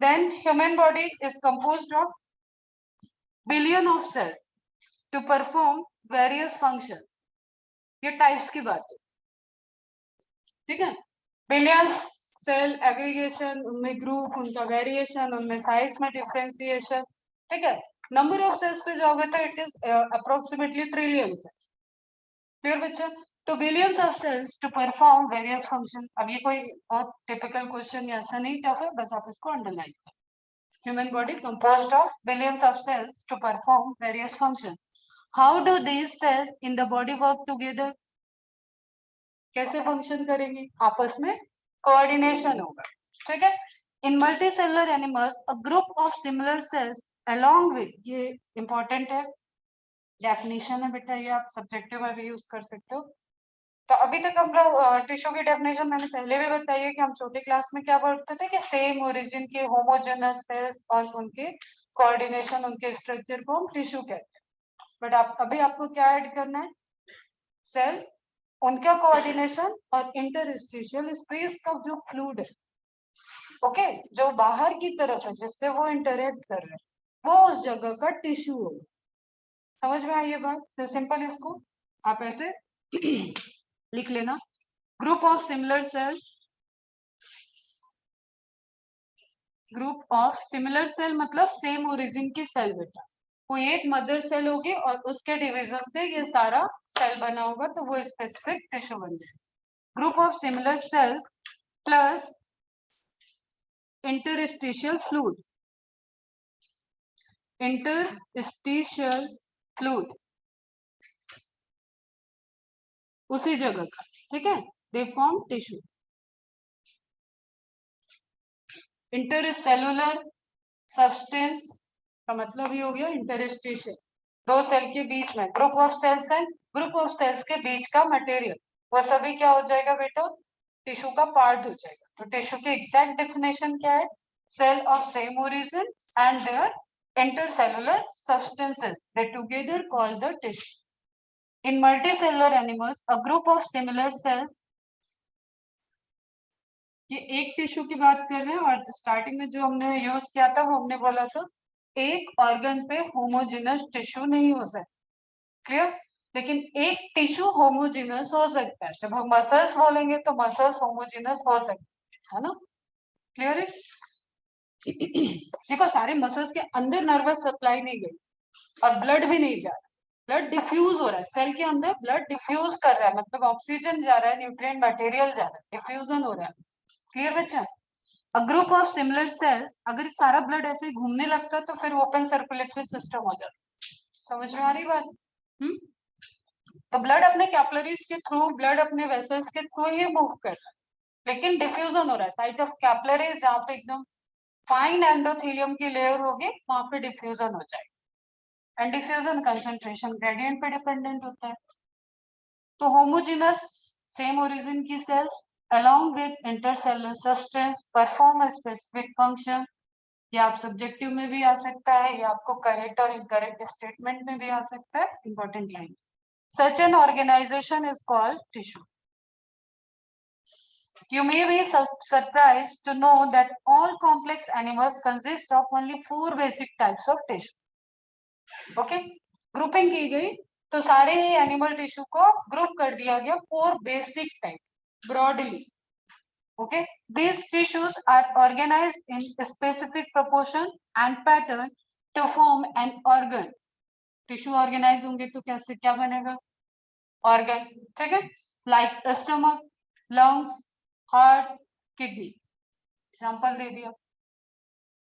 सेकंड्स लिखने की जरूरत नहीं है ना। सेल सेल ऑर्गेनाइज हुए तो टिश्यू, टिश्यू ऑर्गेनाइज हुए तो tissue system, tissue system organise हुआ तो ऑर्गन, ऑर्गन आपस में इंटरेक्ट हुए ऑर्गेनाइज हुए तो ऑर्गन सिस्टम, एंड लास्ट में ऑर्गेनेट।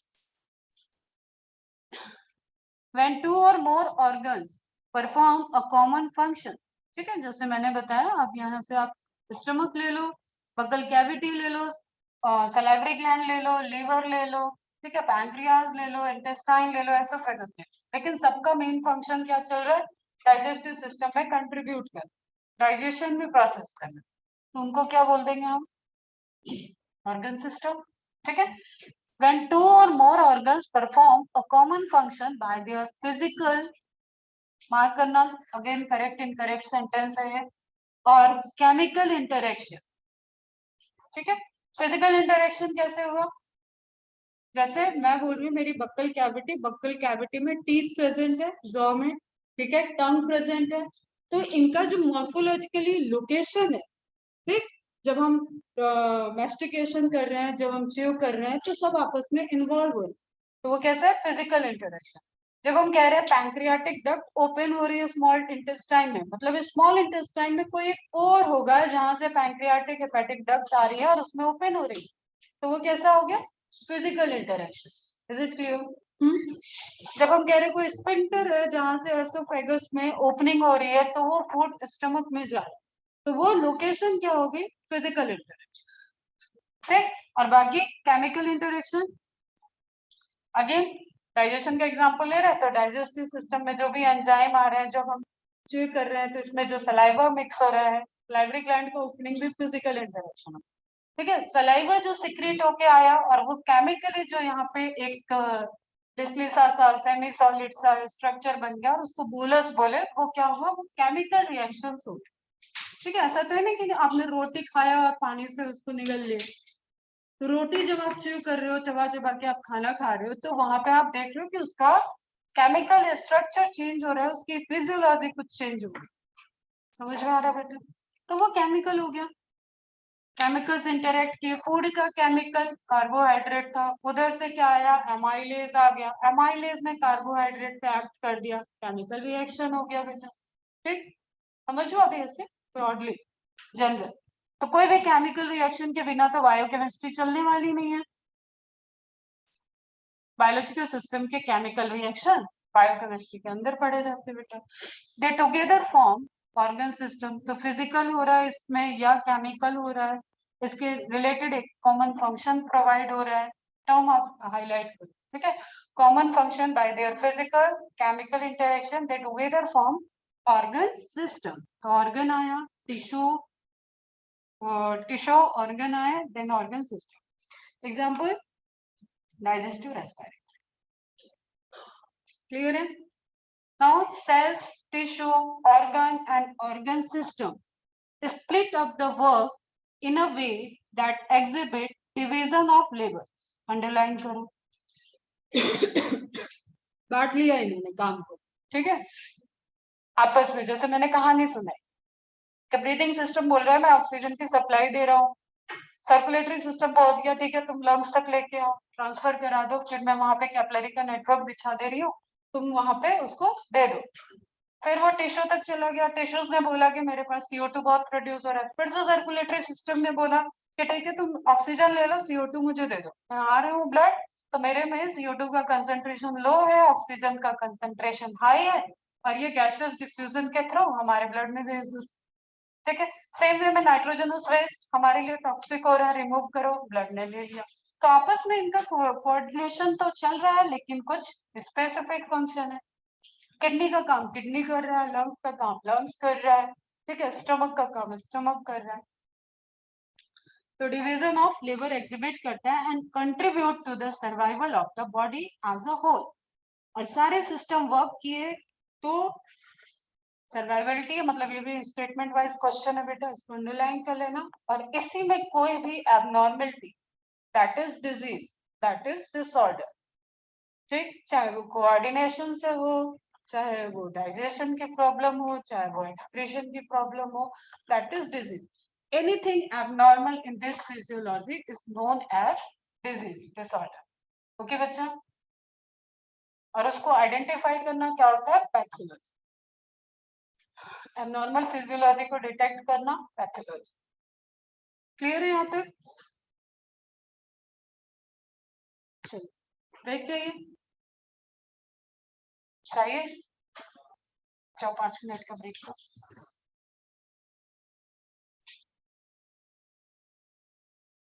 यहाँ तक क्लियर है?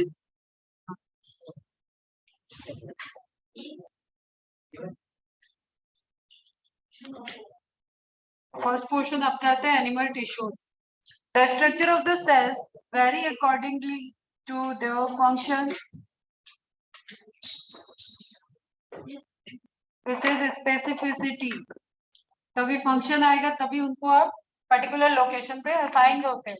ठीक है, अपने फंक्शन के अकॉर्डिंग, अपने लोकेशन के अकॉर्डिंग उनके स्ट्रक्चर चेंज होते हैं, मॉडिफिकेशन होता है, इंटरेक्टेड है सब. ओके, डेवलपमेंट का पॉइंट है. Therefore, the tissues are different and are broadly classified into 4 types: epithelial, connective, muscular, neural या nervous. एक के बाद फर्स्ट हम लोग, चलो ये इमेज देखो जैसे स्टमक, तो इसको डाइसेक्ट किया गया. तो आप देख सकते हो यहाँ पे क्या है कि पहले हम आउटर से देखें तो एपिथेलियम. अब यहाँ टाइप्स लिखा हुआ है इसलिए कौन सी एपिथेलियम है? Columnar epithelium. ठीक है, फिर आप देख रहे हो मसल्स. कौन सा मसल? स्मूथ. फिर नर्वस.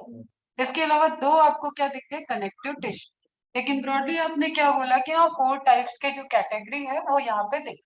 तो हर ऑर्गन में ये 4 टाइप के कैटेगरी वाले टिश्यूज प्रेजेंट रहे. फर्स्ट देखना है अपने को एपिथेलियम. जैसे प्लांट में आपने देखा था एपिडर्मल टिश्यू सिस्टम. ओके, उसी तरीके से ये क्या है? एपिथेलियल टिश्यू जो कवरिंग बनाए.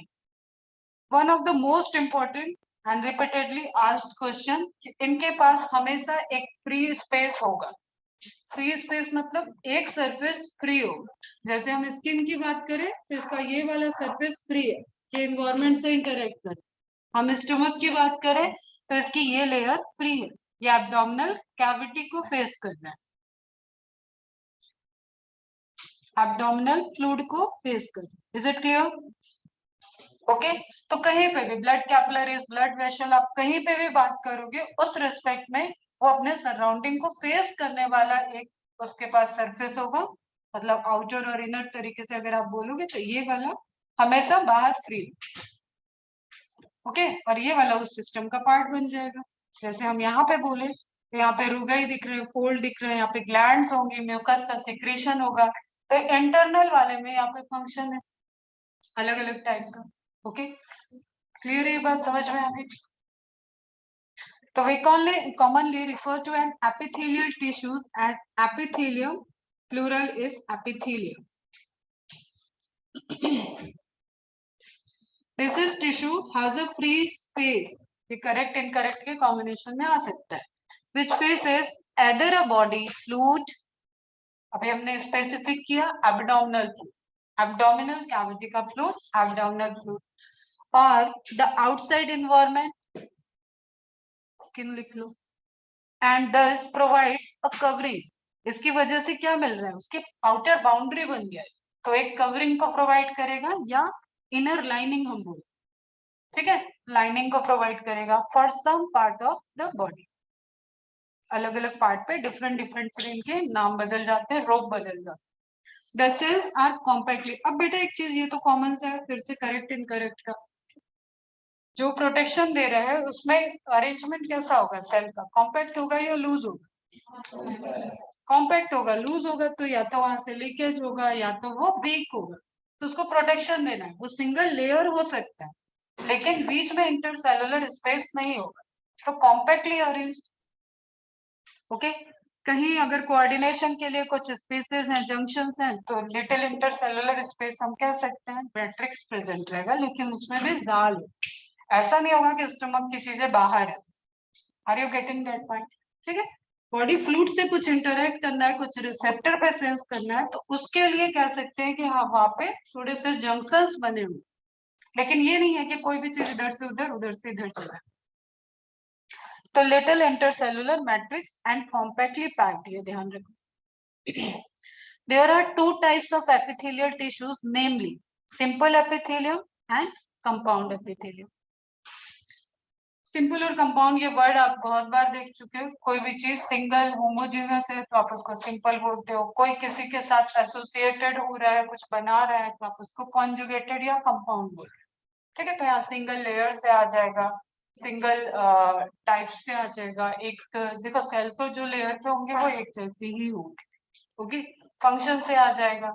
तो देखो कि किस किस बेसिस पे उसकी कॉम्प्लेक्सिटी को बोलते हैं। Simple epithelium is composed of a single layer. तो यहाँ पे मेन जो है सिंपलिसिटी और कॉम्प्लेक्सिटी, उसको किस पे डिवाइड किया गया कि एक सिंगल लेयर है या multiple layers. Okay, single layer of cells and function as a lining for body cavities. ये क्वेश्चन है, सिंपल एपिथेलियम कहाँ कहाँ प्रेजेंट होगा? तो सभी बॉडी कैविटीज में, डक्ट में, ठीक है, ट्यूब्स में, वहां पे कैसे होगी? Simple epithelium.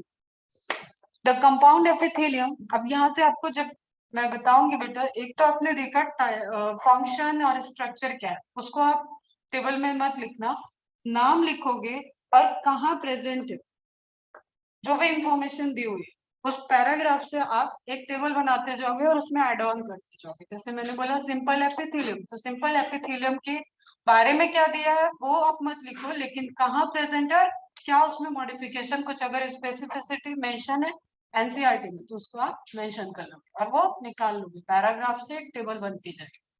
क्लियर है? तो ये आपको ह्यूमन फिजियोलॉजी में हेल्प करेगा। And function as a lining for body cavity, तो ये फंक्शन आप लिखोगे और ये एग्जाम्पल लिखोगे। तो फंक्शन क्या है और कहाँ लोकेशन, समझ में आ रहा है? This is the function and this is the location.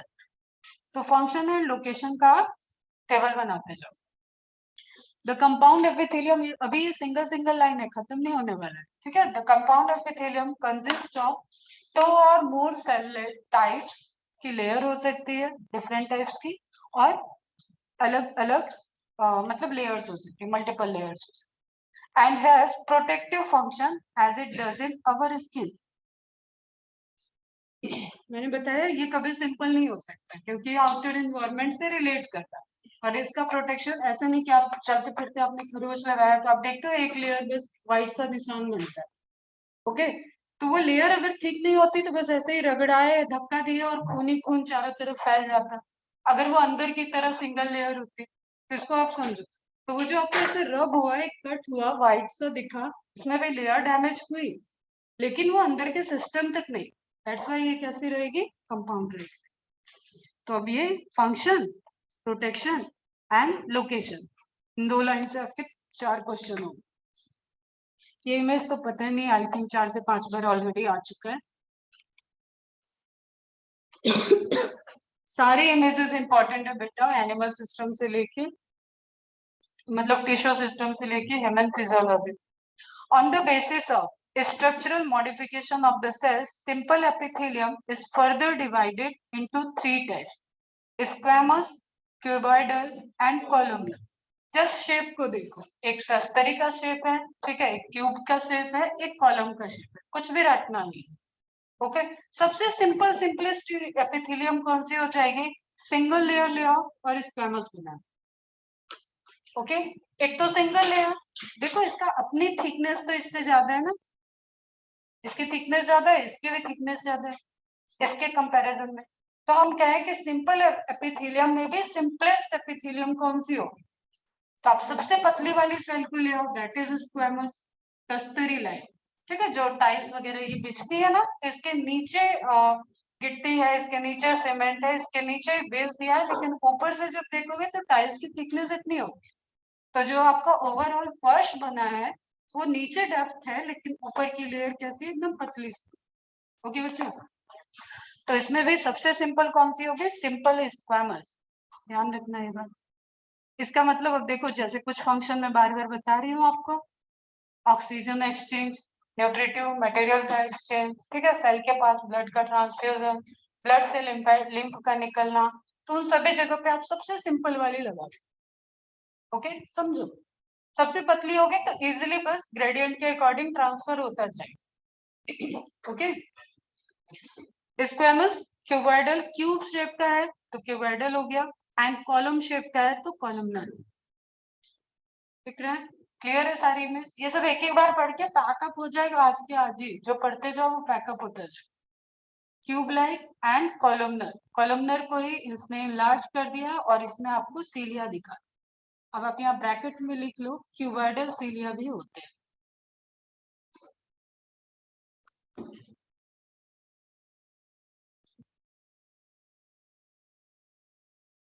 ताकि आपको यहाँ याद रहे।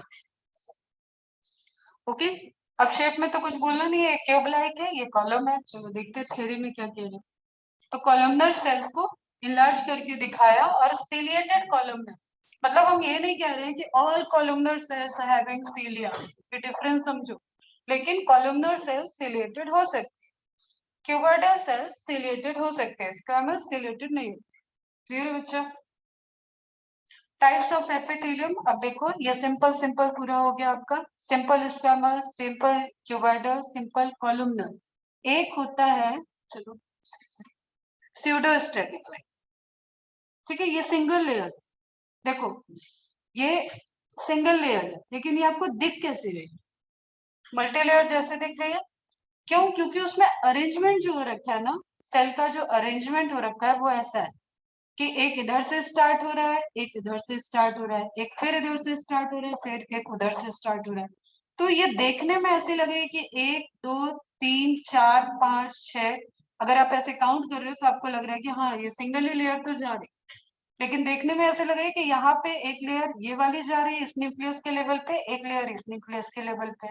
ये आपको कैसे दिख गए? Two layer. समझ रहे हो? इसको बोलते हैं स्यूडो स्ट्रेटिफिकेशन। जैसे यहाँ देखो, एक सेल एक न्यूक्लियस, ठीक, ये सेल इधर से है, तो न्यूक्लियस के पोजीशन की वजह से आपको दो लेयर दिख रही है, that is pseudo. Okay,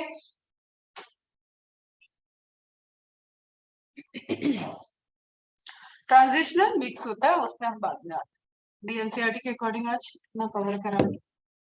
The squamous epithelium is made of a single है और थिन है। ओके, ये फिर से मार्क कर लेना, टेबल में आएगा ये portion. Single thin layer of flattened cells with irregular boundaries, boundaries इनकी सराउंडिंग्स, जो इनका खुद का अपना बाउंड्री है। देखो प्लाज्मा मेम्ब्रेन आ गया, प्लाज्मा मेम्ब्रेन शो करता है फ्लूइडिटी, बाहर की तरफ कोई सेल वॉल नहीं है, तो बाउंड्रीज कैसी हो जाएगी? इरेगुलर हो जाएगी, है ना? जैसे अंदर से प्रेशर लगेगा उसके अकॉर्डिंग वो बाहर की तरफ मूव कर सकता है, ठीक है, फ्लूइड की तरफ प्लाज्मा मेम्ब्रेन शेप ले सकता है। समझ में आई है बात? प्लांट सेल में ऐसा नहीं था, क्योंकि सेल वॉल था, सेल वॉल एक रिजिडिटी दे दिया, एक स्ट्रक्चर दे रहा। Okay, single thin layer of flattened cells with irregular boundaries, they are found in the walls of, अब ये लोकेशन वाला चले जाना, blood vessels, air sac of lungs, alveoli, and are involved in function, ये function पे आ जाओ, like forming a diffusion boundary. Okay बच्चा, clear है? सिंपल था, सिंपलेस्ट था, सबसे सिंपल थिन लेयर, एक सिंगल लेयर, वो भी थिन वाली सेल से बना हुआ। तो ये उन जगह पे लगा दो आप जहाँ पे एक कंटिन्यूअस डिफ्यूजन का प्रोसेस चल रहा है। तो एक ब्रीदिंग वाला याद रखो आप, और एक कैपिलरीज के पास, ब्लड वेसल में नहीं, कैपिलरीज मतलब जहां पे ब्लड वेसल कुछ ले रही है और जहां पे दे रही है, और जब फ्लो कर रही है तो हम कह रहे हैं कि नहीं, और everywhere there is capillary. Fine capillaries यहाँ पे कट करते हैं, जो आपको ब्लड आता है बाहर वो कैपिलरीज से, और यहाँ पे जो सुसाइड वाला कट करते हैं वो blood vessels. Is it clear? दोनों में डिफरेंस। तो कैपिलरीज एवरीवेयर। ओके, तो कैपिलरीज जो ट्रांसफ्यूजन में, जो एक्सचेंज में रोल प्ले कर रही है, वहां पे क्या है? Simple epithelium. फिर हम बताएंगे इसके बारे में और बाद में बात करेंगे। The cuboidal epithelium is composed of a single layer, अभी हम सिंपल के अंदर है तो ये भी सिंगल लेयर होगा, and cube like cells. This commonly found in, again location question, glands and tubular part of nephron in kidney. ठीक है, कुछ डक्ट होती हैं, कुछ, एक तो होता है देखो, यूनिसेल बनाया कुछ और सिक्रीशन कर दिया, ठीक है। एक तो ये सिस्टम होता है। एक हो गया कई सारी सेल फॉर्म कर रही हैं और उनसे एक कैविटी में सब कुछ रिलीज हो रहा है, फिर एक डक्ट है। तो यूनिसेलुलर मल्टीसेलुलर सिक्रीशन का कॉन्सेप्ट आएगा बेटा, है ना। अभी सिर्फ इतना समझना है कि ऐसे सिक्रेशन में जो डक्ट होगा तो ऐसे यहीं से डिफ्यूज नहीं हो जाए, समझो। सिंगल लेयर है, ट्रांसपोर्टेशन करा रहा है, अंदर उतनी प्रोटेक्शन की नीड नहीं है। उसके बाहर तो अपनी बॉडी के अंदर चला गया बेटा वो ऑर्गन ना, उसके बाहर बॉडी क्या है, फ्लूइड है। तो उसको स्किन जैसे थिकनेस नहीं देना है, मल्टी लेयर नहीं देना है, क्लियर। लेकिन यहाँ से जो डिफ्यूज हो रहा है, जो पास ऑन हो रहा है, वो यही डिफ्यूज ना हो जाए। जैसे हम बोले कि पैंक्रियास से स्मॉल इंटेस्टाइन तक जाना है, तो अगर उसको स्क्वैमोस एपिथेलियम दे देंगे तो वो तो वही डिफ्यूजन कर जाएगा, समझ में आ रहा है। तो डक्ट जो बनाई गई उसको सिंगल लेयर बनाया गया, लेकिन क्यूबाइडल एपिथेलियम दिया ताकि एक थिकनेस रहे और वो वहां इजीली डिफ्यूज नहीं कर पाए। It is like a types of brick बेटा, है ना। एक पतला पतला ब्रिक होता है, कभी पार्टीशन में इतनी थिकनेस वाला ब्रिक यूज होता है, फिर इतने मोटे मोटे ब्रिक होते हैं, फिर कहीं कहीं पत्थर लगे हुए हैं, ताजमहल में पूरे पूरे पत्थर है बेटा। आप समझो थिकनेस है, वो भी सिंगल लेयर, ये भी सिंगल लेयर, वो भी सिंगल। सारे एग्जाम्पल मैंने सिंगल लेयर, क्लियर। लेकिन जो लेयर बनाने के लिए कंपोनेंट यूज हुआ है उसकी खुद की थिकनेस डिसाइड कर देगी कि उससे कितना वो मजबूत है, वो कैसा स्ट्रक्चर बेयर कर सकता है। ओके, तो जब डक्ट से कोई चीज ट्रेवल कर रहा है तो वो इजीली डिफ्यूज ना हो जाए, अपने टारगेट साइट तक ट्रेवल कर जाए, इसलिए वहां पे क्या है, क्यूब लाइक सेल्स की बनी हुई single layer cuboidal epithelium. Is it clear? Hmm. तो duct of glands, tubular part, nephron, nephron में पीसीटी डीसीटी होता है बेटा, ऐसे आप समझ लो, एक बार और स्ट्रक्चर दिखाया था, ठीक है, इस तरीके से। तो ट्यूब का सिस्टम ये जो बन रहा है ट्यूबुलर सिस्टम, वो उसमें भी डक्ट है, जो काम यहाँ हो रहा है वो यही हो, कुछ और उसमें मतलब ऐसे प्रॉब्लम ना हो, ठीक है। उसके कोई और एबनॉर्मलिटीज, उसमें कुछ ऐसे अनवांटेड चीज ना इंटरेक्ट करे तो उसको एक थिकनेस दे दी, ट्यूबाइडल हो गया, क्लियर। तो यहाँ आप मार्क कर लेना, अगेन ये एक्सक्रीटरी सिस्टम और यहाँ का कॉमन पॉइंट है। Tubular parts of nephron in kidneys, kidney की स्ट्रक्चरल फंक्शनल यूनिट नेफ्रॉन होती है, नेफ्रॉन सिंगल सेल नहीं होता है बेटा। तो यहाँ पे आपका वो जो structural and functional unit cell होता है ना, वो थोड़ा सा यहाँ पे कॉम्प्लेक्स है, वो group of cells in kidney and its main functions are secretion and absorption. तो उसका मेन काम क्या हो गया, वहां है diffusion, diffusion is different, that is only transportation, easily transportation is known as diffusion. लेकिन कोई चीज सिक्रीट होकर टारगेट साइट तक जा रहा है तो उसको डक्ट देना पड़ेगा, कोई चीज एब्जॉर्ब हो रहा है तो हर कोई कंसंट्रेशन ग्रेडियंट के अकॉर्डिंग ना एब्जॉर्ब हो, एक मैकेनिज्म के थ्रू एब्जॉर्ब, अदरवाइज फिर वही बात है, ब्लड से मेटाबॉलिक वेस्ट भी आएगा, ब्लड से ब्लड की सेल्स भी चली जाएंगी कंसंट्रेशन ग्रेडियंट के अकॉर्डिंग। इधर से जो मेटाबॉलिक वेस्ट एक्सक्रीट हो रहा था वो वापस ब्लड में चला जाएगा क्योंकि कैपिलरीज की जाल है वहां। तो इतनी इजीली इंटरेक्शन ना हो इसलिए उसको क्या कर दिया गया, स्क्वैमस की जगह cuboidal. Is it clear? Hmm. तो tubular part of nephron in kidney, ये एग्जांपल याद रखना, एंड ये फंक्शन सिक्रीशन एंड एब्जॉर्प्शन। ठीक, फिर यहीं पे एपिथेलियम दे दिया है पीसीटी, नेफ्रॉन का ही पार्ट है, ठीक है। इसको आप ऐसे समझो, प्रॉक्सिमल मतलब मैंने बताया पास, डिस्टल मतलब दूर। तो ये ग्लोमेरुलस कैप्सूल होता है बेटा, जहाँ पे पहला फिल्ट्रेशन हो जाता है, अल्ट्रा फिल्ट्रेशन कैप्सूल के अंदर हो जाता है, ओके। इसके पास वाली ट्यूब पीसीटी, इसके दूर वाली ट्यूब डीसीटी, जिसमें यूरिन का फॉर्मेशन पूरे होते होते और लास्ट में कलेक्टिंग डक्ट में चला जाता है। तो यहाँ वाला पोर्शन इससे दूर है तो इसको बोलते हैं डीसीटी, है ना। और ये वाला पास है, इसको पीसीटी। अभी बस सुनो, ये सब किसी को ना बनाना है ना कुछ करना है, एक्सक्रीटरी सिस्टम में बात करें, वो टर्म आया उस टर्म को आप समझ। तो नेफ्रॉन के जो ग्लोमेरुलस कैप्सूल के पास वाला एंड है वो है पीसीटी, ट्यूबुलर है, एंड जो दूर वाला है वो डीसीटी। तो यहाँ एग्जांपल पीसीटी का दिया है, इसको मार्क कर लो। द एपिथेलियम और PCT of nephron in the kidney has a microvilli. अब बता दो फटाफट, माइक्रोविलाई आया तो क्या प्रॉपर्टी एड ऑन करने के लिए आया होगा? हम्म। अरे बॉयज भी बोल दिया करो, सेमी क्लास में हो, सेमी एनर्जी जा रही है मेरी इधर से आके। मैं तो भूल ही गई।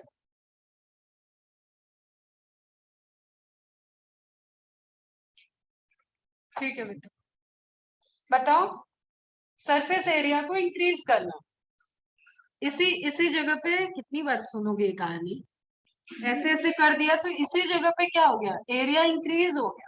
एरिया इंक्रीज किया तो काम क्या होना है, एब्जॉर्प्शन। ठीक है, तो पीसीटी में एब्जॉर्प्शन इसलिए हाई होता है, ये किडनी के भी पोर्शन का क्वेश्चन है। तो nephron in the kidney has microvilli, इसको बोलते हैं सरफेस बॉर्डर। इसका हम इमेज दिखाते हैं आपको, थोड़ा फोकस करना।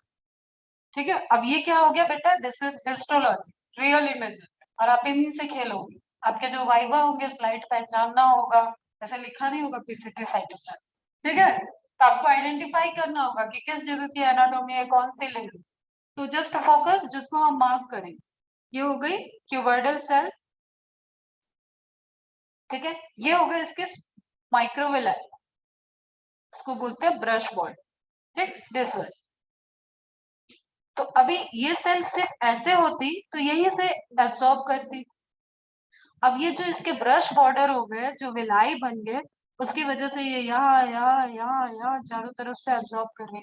तो एब्सॉर्प्शन का रेट हाई हो गया। अब एब्सॉर्प्शन क्यों चाहिए, ताकि वो जो फिल्ट्रेशन में न्यूट्रोलाइट वगैरह इंपॉर्टेंट चीजें जो बॉडी को वापस चाहिए, वो किडनी के थ्रू बाहर न चले, वो यूरिन के पार्ट में न चले। ओके, तो उसको रीअब्सॉर्ब करती है बॉडी। क्लियर है? हम्म। अभी बस ऐसे नॉर्मल समझ लो। तो ब्रश बॉर्डर एपिथेलियम वहां पे दी गई ताकि रेट ऑफ एब्जॉर्प्शन हाई हो जाए। ओके बच्चा, और free surface area of absorption, yes बेटा करेक्ट है। Single layer of flat cells, squamous, simple squamous cells होगी, बेसमेंट मेम्ब्रेन बाद में बात करेंगे, कनेक्टिव टिश्यू भी बात। ठीक है, ये आपको कैसे दिख रही है, नॉन सिलिएटेड, कोई सिलिया यहाँ पे नहीं दिख रहा। ओके, तो डक्ट का है ये। नेक्स्ट आ जाओ, columnar epithelium is composed of a single layer of tall and slender cell। Column जैसा होना चाहिए, सिलेंड्रिकल होना चाहिए, बड़ा होना चाहिए। एक तस्तरी हो गया, फ्लैटेंड हो गया, एक क्यूबॉइडल हो गया, एक कॉलम हो गया। Okay, there nuclei are located at the base. अभी मैंने स्यूडो स्ट्रेटिफाइड में दो लेयर आपको न्यूक्लियस के पोजीशन से ही दिखाई, है ना। तो बेसल पार्ट की तरफ क्या होगा, न्यूक्लियस होगा। अब आप ऐसे समझो, बेसल समझ रहे हो ना, जैसे हम कह रहे हैं ये कॉलम है, तो ये होता तो एपिकल हो जाता, ये होता तो बेसल है, ये होता तो सेंट्रल होता। तो ये दोनों नहीं है, इसमें क्या है, बेसल न्यूक्लियाई। न्यूक्लियस का पोजीशन जो मॉडिफिकेशन के बाद इनको मिला फाइनल स्ट्रक्चर, उसमें कहाँ है, basal part. Okay, their nuclei are located at the base and free surface may have microvilli। तो क्यूबोइडल में, कॉलमनर में, दोनों में माइक्रोविलाई या सिलिएटेड कहीं कहीं पे दिखेगा। They are found in the, अब इनकी भी लोकेशन देखो, lining of stomach and intestine and help in secretion. तो मतलब यहाँ पे ग्लैंड्स होंगी, डक्ट होंगे, एंड एब्जॉर्प्शन। ठीक है, कुछ एब्जॉर्प्शन भी चल रहा होगा। जैसे मैंने आपको बताया कि लीवर के पास जाता है अल्कोहल, तो इसका मतलब अल्कोहल को डाइजेशन की नीड नहीं है, तो वो कहाँ एब्जॉर्ब हो गया, स्टमक में। हेपेटिक पोर्टल सिस्टम से वो चला गया स्टमक से डायरेक्ट लीवर में। तो लीवर ने चेक कर लिया कि भाई ये तो कुछ अनवांटेड चीज हो गई जिससे हार्म पहुंच सकता है, उसने उसको मॉडिफाई कर दिया, उसके डिटॉक्सिफाई। लाइक शंकर जी ने विष निकला तो सारा विष का प्याला खुद पी लिया। ओके, समझ में आ रहा है, तो उस तरीके का काम लीवर करता है, दैट्स व्हाई उस पर सबसे पहले इम्पैक्ट होता है। तो अब ये कोई नहीं सोचेगा कि स्टमक में एब्जॉर्प्शन क्या हुआ, देयर आर मल्टीपल ड्रग्स जो स्टमक एब्जॉर्प्शन के थ्रू आपके सर्कुलेटरी सिस्टम में आते हैं। देयर इज अल्कोहल जो विदाउट डाइजेशन डायरेक्ट स्टमक से एब्जॉर्ब हो गया, अब यहीं से एब्जॉर्ब होना स्टार्ट थोड़ा थोड़ा हो जाता है बेटा। ठीक है, बक्कल कैविटी से भी एब्जॉर्प्शन स्टार्ट होता है। बहुत सारे ड्रग्स सेंसरी रिसेप्टर्स से जब आप टेस्ट बर्ड से सेंस कर रहे हो, तो आप कभी कभी फील करते हो कि यहाँ टच करते ही ब्रेन पे काम हो। ठीक है, ऐसा लगता है ना, जैसे चाय कैफीन, तो वो इतनी जल्दी कैसे रिस्पॉन्स दिया। जाओ भाई डाइजेशन में, थोड़ा डाइजेस्ट हो देन हमें रिस्पॉन्स देना। लेकिन एक शिप चाय कॉफी ले रहे हो आप, ठीक है, या ग्लूकॉन डी वगैरह पी रहे हो, तो उसका एब्जॉर्प्शन बक्कल कैविटी से स्टार्ट हो गया, कैविटी में गया, ब्लड में गया, नर्वस सिस्टम ने इन्फ्लुएंस कर fast. They don't need any kind of digestion. समझ में आ रहा है बच्चा? या जितना नीड है वो बक्कल कैविटी के एंजाइम कर लेते हैं। क्लियर बच्चा? इसी इसी के बेसिस पे डिफरेंट लोकेशन की टैबलेट बनती है, oral tablet, stomach tablet, intestinal tablet. अब देखो, जिस टैबलेट को लार्ज इंटेस्टाइन पे ब्रॉथ करना होगा ना, उसको इतना कोटेड रहेगा या उसका लेवल ऑफ डिग्रेडेशन देखा जाएगा और इंटेस्टाइन तक जाके वो किस तरीके का रिस्पॉन्स कर रहा है, तो वो बीच में कहीं खत्म ही नहीं हो, उसको उसी तरीके से बनाया। समझ में आ रहा है? चलो, तो इफ द columnar और cuboidal cells bear cilia on their surface, अब ध्यान रखना बेटा, पहले माइक्रोवेलाई माइक्रोवेलाई कह रहे थे, तो उसको बोलते हैं ब्रश बॉडी। ओके, दोनों में डिफरेंस, सीलिया होगा तो वो मूवमेंट भी देगा, फैलोपियन ट्यूब आ जाएगा। ओके, तो सीलिएटेड एपिथेलियम अलग है, माइक्रोवेलाई एपिथेलियम अलग है। दोनों ही कैसे है? अपेंडेजेस, दोनों ही प्रोट्रूड है, दोनों में सरफेस एरिया इंक्रीज होगा। Okay, on their free surface they are called ciliated epithelium. तो सीलिया प्रेजेंट होगा तो क्या बोलेंगे? Ciliated epithelium. Their function is to move, locomotion आएगा यहाँ पे, movement आएगा, move particles or mucus in a specific direction over the epithelium. Okay, सब एक ही जैसे थे, जैसे आपने पैरामीशियम में देखा कि सीलियरी मूवमेंट एक डायरेक्शन में होना चाहिए, उसके रिजल्टेंट पैरामीशियम मूव करेगा। उसी तरीके से आप इसको एग्जांपल में आप कहाँ समझ सकते हो? एक तो आपकी नेजल पैसेज को ध्यान रखो, ठीक है, जैसे तुम लोगों को कल बता रहे थे ना एयर पोल्यूशन, तो नेजल में ट्रैप हो रहा है, म्यूकोसा में ट्रैप हो रहा है, और जो चीज ट्रैप नहीं हुई वो अगर लंग्स के लोअर साइड तक पहुंचा, इसका मतलब वो इन्हीं सीलियरी मूवमेंट की वजह से उसको एक डायरेक्शन मिल गई, क्योंकि there is nothing like a motile cell, कोई मोटाइल सेल नहीं है। क्लियर है? रिलेट करना तुम लोग उससे। और यहाँ पे तुम लोग सुनो कि जैसे हम कहें कि एग रिलीज हुआ ओवरी से, ओवरी से हो गया फेलोपियन ट्यूब, और एग आपको पता है that is non motile gamete, ठीक है, इसको हम आपको पता है कि मोटिलिटी को शो कर रहा है, तो एग को फेलोपियन ट्यूब के अंदर मूव कौन करा रहा है? यूट्रस की तरह डायरेक्शन कौन दे रहा है? वो सीलियरी मूवमेंट दे रहा है, और स्पर्म कैसा आ रहा है? इस मूवमेंट के अगेंस्ट में आ रहा है, दैट्स व्हाई उसको फ्लैजिला देते हैं। अगर उसको फ्लैजिला नहीं देते तो सीलिया के स्ट्रोक में वो रिवर्स चला जाता, ठीक है, तो समझो इसको, सीलिया मूवमेंट इधर की तरफ करा रहा है, इधर एग जा रहा है, इधर से स्पर्म आ रहा है, तो स्पर्म को मोटिलिटी को प्रोवाइड करा है ऑलरेडी उसके पास फ्लैजिला, तो वो टुवर्ड अपोजिट डायरेक्शन में है। Clear? They are mainly present in the inner surface, underline करो, of hollow organ like bronchioles, trachea का पार्ट हो जाता है बेटा, आगे जाके बाइफरकेट होकर ब्रोंकस ब्रोंक्यूल्स आएंगे, एंड फेलोपियन ट्यूब, यही दोनों मैंने भी बताया। तो लोकेशन, फंक्शन, क्लियर है? देखो ये है, अब आप इसको देखो ध्यान से, anatomy, histology. Okay, basal part पे आपको न्यूक्लियस दिख रहा है, न्यूक्लियस, अगर आपको यही न्यूक्लियस एक इधर दिखता है, एक इधर दिखता है, एक इधर दिखता है, तो वो दो लेयर जैसा अपीयरेंस आ जाता है बेटा, क्योंकि आप कह रहे हो कि बेसल पे है, लेकिन बेसल सेल का लोकेशन उल्टा है, एक इधर से खड़ा है, मैं कहूँगी लाइन ऐसी बनाओ, एक उधर मूव करो, एक इधर मूव, जैसे खो खो का गेम देखा है, खो खो खेलते हैं, तो एक उस साइड मूव, एक इस साइड, है कैसा? वो रिवर्स डायरेक्शन में। तो उसी तरीके से यहाँ पे क्योंकि रिवर्स होते ही वो वेसल वाली पार्ट पे न्यूक्लियस है, तो उससे लोकेशन ऐसा हो गया कि दो न्यूक्लिएटेड सेल दिख रहे, एक के बाद एक के बाद एक, तो वो स्यूडो स्ट्रेटिफाइड हो जाता है, लेकिन यहाँ पे आपको एक ही दिख रहा है ना, ये कैसा है? कॉलमनर, ठीक है, ये ब्रश बॉर्डर हो गया, फैलोपियन ट्यूब का हो गया, देखो कॉलमनर, सीलिएटेड, ब्रश बॉर्डर नहीं, सीलिएटेड, इज इट क्लियर? तो जब एग यहाँ से बढ़िया मूव करेगा, तो उसके बाद इसको डायरेक्शन कौन दे रहा है, या जाइगोट फ्यूजन के बाद डायरेक्शन कौन दे रहा है कि भाई इधर यूट्रस है, यूट्रस में जाके इम्प्लांट होना है, वो मूवमेंट देगा, पूरा सीलियरी मूवमेंट, इसलिए फैलोपियन ट्यूब में सीलिया प्रेजेंट हो। चलो यही पे एंड करते हैं, कल देखेंगे, इतना रिवाइज कर लेना, चार्ट हम देखेंगे, एक कॉमन वाला एक लार्ज वाला, ताकि आप सारे फंक्शंस को पढ़ लें। क्लियर है? अच्छे से रिवाइज करना, स्पीड पैरेलल रखना, बाकी अपने टेस्ट के प्रिपरेशन कर। तुम लोग आ जाओ।